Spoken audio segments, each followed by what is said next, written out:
त्रिविम ध्रुवीय खमद्य प्रक्षेप का अध्ययन हम आज लोग कर रहे हैं।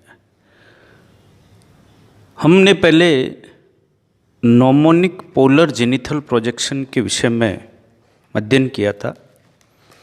उसमें हमने चर्चा की कि जो पोलर केस है, ध्रुवीय प्रक्षेप है, उनमें जो सरफेस है वो ध्रुव पर होता है और प्रकाश की व्यवस्था अलग अलग तरीके से परिवर्तित होती रहती है। केंद्रीय ध्रुवीय खमद्य प्रक्षेप या नॉर्मोनिक पोलर जेनिथल प्रोजेक्शन में प्रकाश केंद्र में होता है। स्टीरियोग्राफिक पोलर जेनिथल प्रोजेक्शन में, जिसको हिंदी में त्रिविम ध्रुवीय खमद्य प्रक्षेप कहा गया है, प्रकाश की व्यवस्था दूसरे ध्रुव पर होती है। यदि सतह उत्तरी ध्रुव पर है कागज की, तो प्रकाश जो है दक्षिणी ध्रुव से आएगा, और यदि हमने सरफेस दक्षिणी ध्रुव पर रखा है तो प्रकाश जो है उत्तरी ध्रुव से आएगा। तो इस तरह से जो है प्रकाश की स्थिति में परिवर्तन के साथ ही जो है प्रक्षेप में अंतर आ जाता है। स्टीरियोग्राफिक पोलर जेनिथल प्रोजेक्शन एक संदर्श प्रक्षेप है, जिसमें प्रक्षेपण तल एक ध्रुव पर होता है, उसके विपरीत दूसरे ध्रुव पर जो है प्रकाश के स्रोत की कल्पना कर अक्षांश और देशांतर रेखाओं के जाल को बनाया गया है।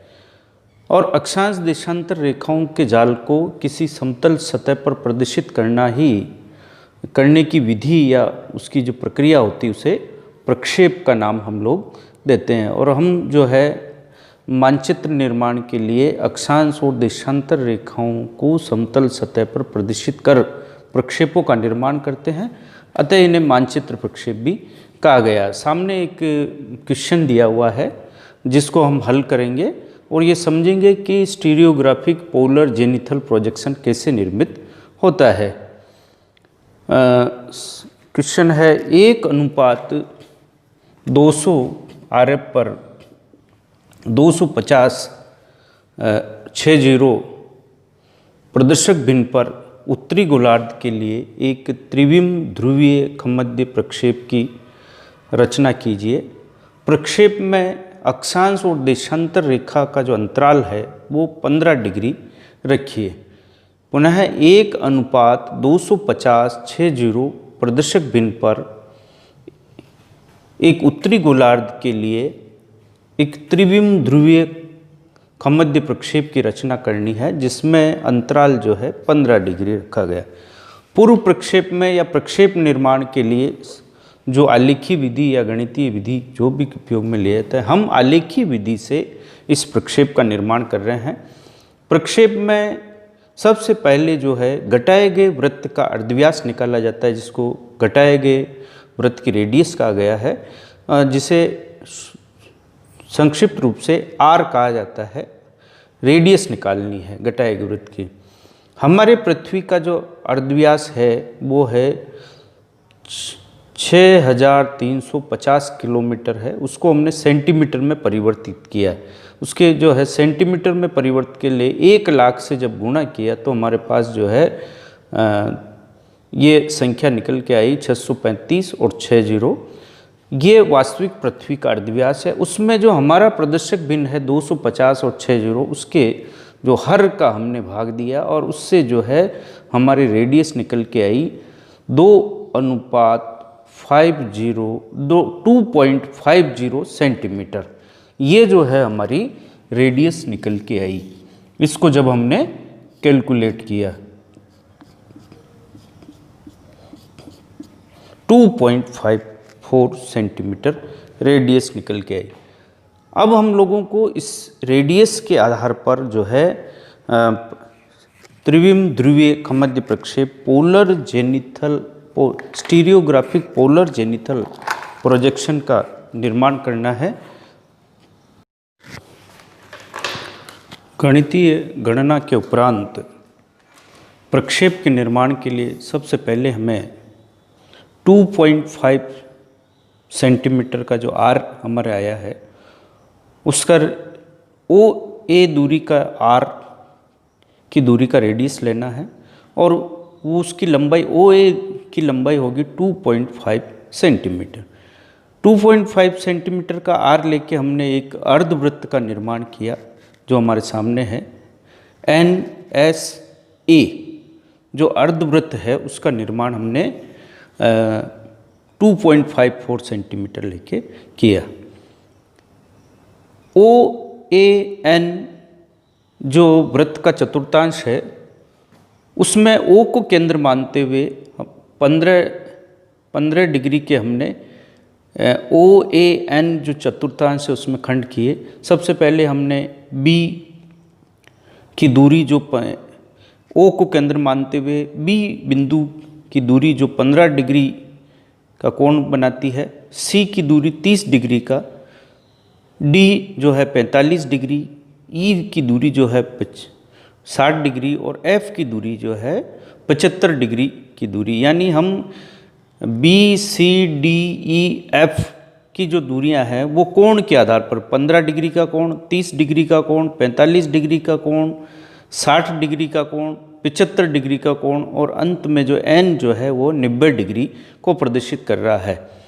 एक चतुर्थांश में 90 डिग्री को प्रदर्शित कर रहा है। तो 15-15 डिग्री के कोण हमने B, C, D, E और F क्रमशः 15 डिग्री, 30 डिग्री, 45 डिग्री, 60 डिग्री और 75 डिग्री के बनाए हैं। इसके उपरांत S पर जो कि स्टीरियोग्राफिक प्रोजेक्शन में S पर प्रकाश की व्यवस्था है, S से ही जो है प्रकाश की रेज हमने डाली है जो क्रमशः A जो 0 डिग्री है, इसमें 0 डिग्री का कोण है, उस A बिंदु को छूते हुए A1 तक जा रही है।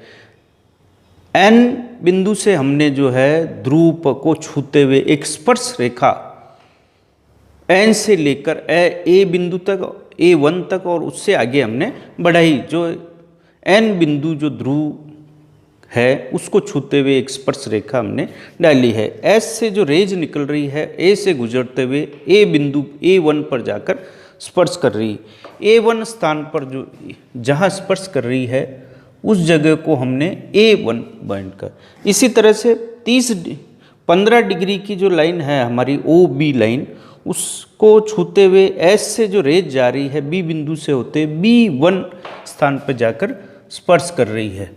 इसी तरह से C से गुजरते हुए C1, D से गुजरते हुए D1, E से गुजरते हुए E1 और F से गुजरते हुए जो है F1 रेज जो है हमारी, जो हमारा सरफेस है, जो जिस स्पर्श रेखा हमने डाली है ध्रुव को छूते हुए वहाँ जाकर गुजर रही है। इस तरह से ये जो N से लेकर A1 तक की जो दूरियां हैं ये ध्रुव से अक्षांश रेखाओं की दूरियों को प्रदर्शित कर रहा है।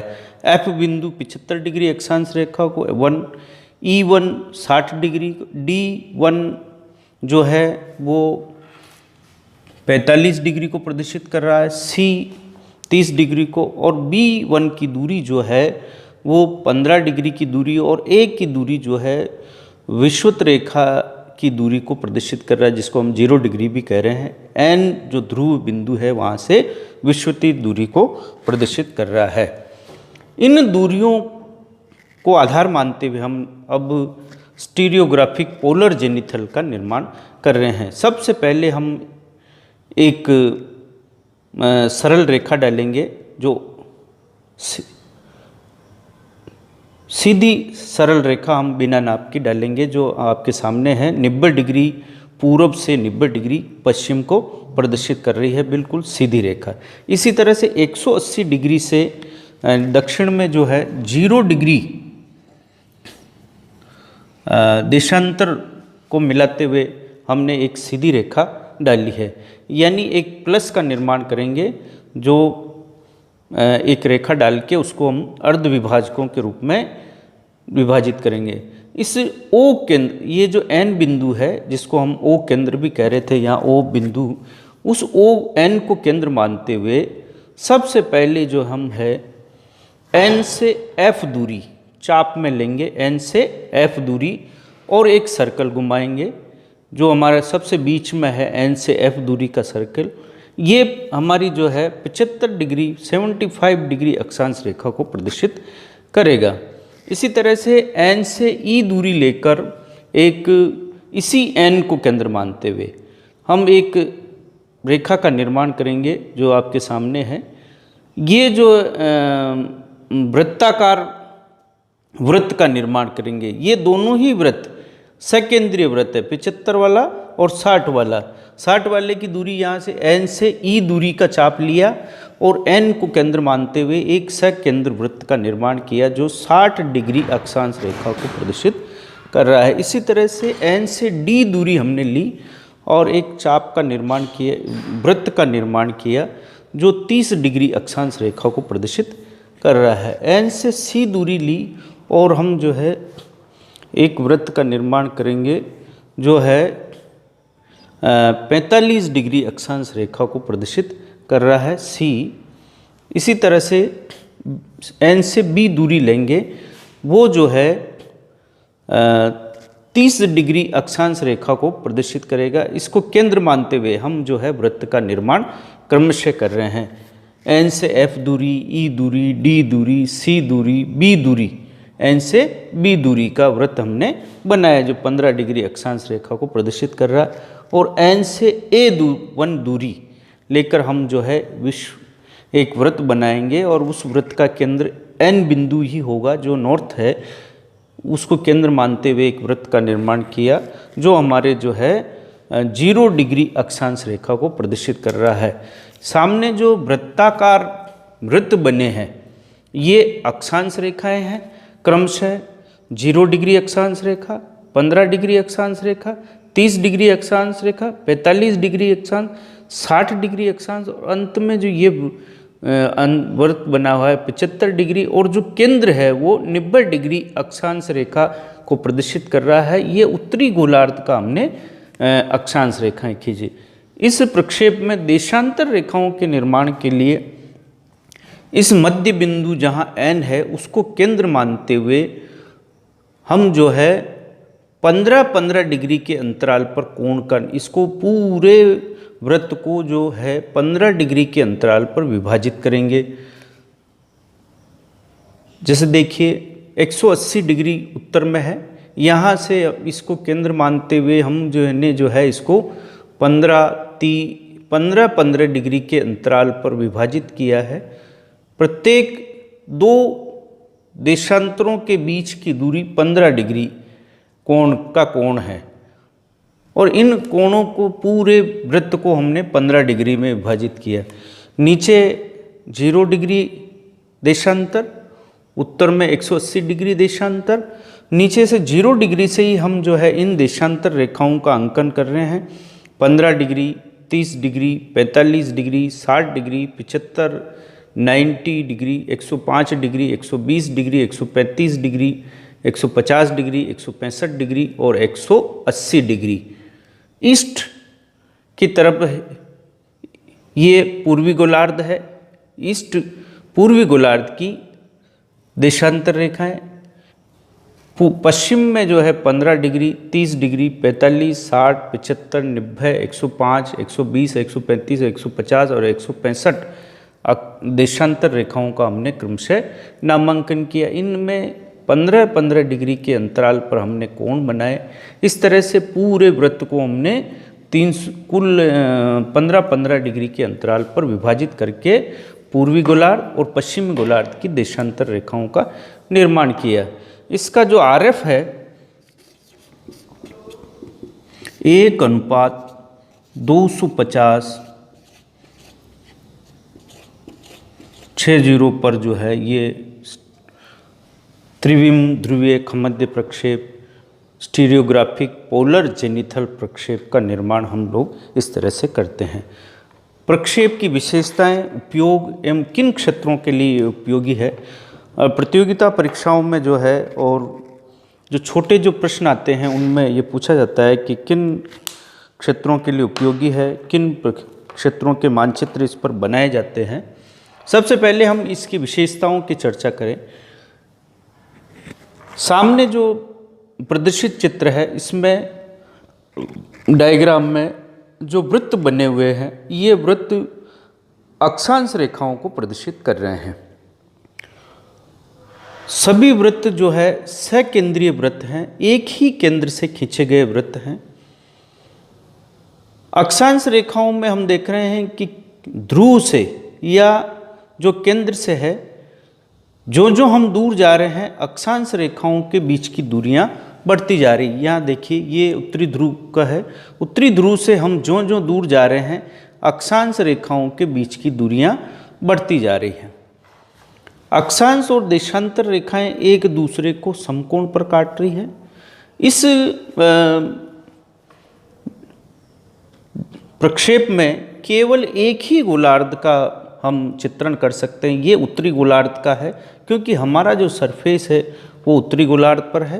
एक ही उत्तरी या दक्षिणी गोलार्ध, इनमें से एक का ही जो है हम इसमें अक्षांश और देशांतर रेखाओं के जाल का निर्माण कर सकते हैं। ये प्रक्षेप ध्रुवीय क्षेत्रों के लिए जो प्रदेश है, ध्रुवीय प्रदेश, उनके मानचित्र बनाने के लिए अधिक उपयोगी है। सामरिक दृष्टि से आजकल इन प्रक्षेपों का महत्व बढ़ गया है, क्योंकि उत्तरी अमेरिका और रूस दोनों ही ध्रुव पर आकर मिल रहे हैं। अतः इन क्षेत्रों के साथ ही अंटार्कटिका महाद्वीप का जो मानचित्र है वो इस तरह के प्रक्षेप जो है इस पर अच्छी तरह से बनाया जा सकता है। ध्रुवीय क्षेत्रों के मानचित्रों के लिए ये प्रक्षेप अधिक उपयोगी हैं। 2 प्रक्षेप हमने पढ़े हैं, केंद्रीय ध्रुवीय मध्य प्रक्षेप, स्टीरियोग्राफिक पोलर जेनिथल प्रोजेक्शन। धन्यवाद।